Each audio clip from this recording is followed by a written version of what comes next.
Hi everyone, welcome back to the channel. Do you want to send a text message that disappears after being viewed? I will show you how to do this using a couple of apps on your iPhone.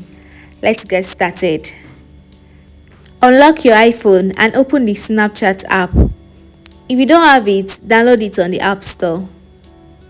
Tap on the chat icon in the bottom left corner, then tap on the contact or start a new chat by tapping on the new chat icon.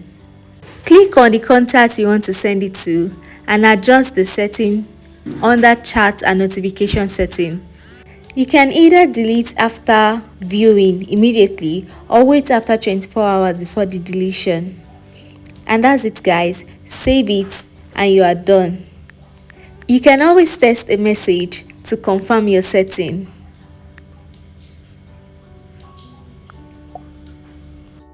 Head over to the WhatsApp app.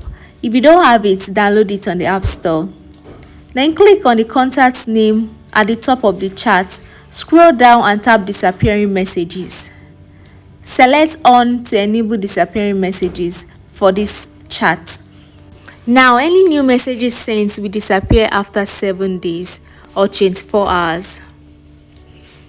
And there you go guys, you now know how to send disappearing text messages on your iPhone using Snapchat and WhatsApp.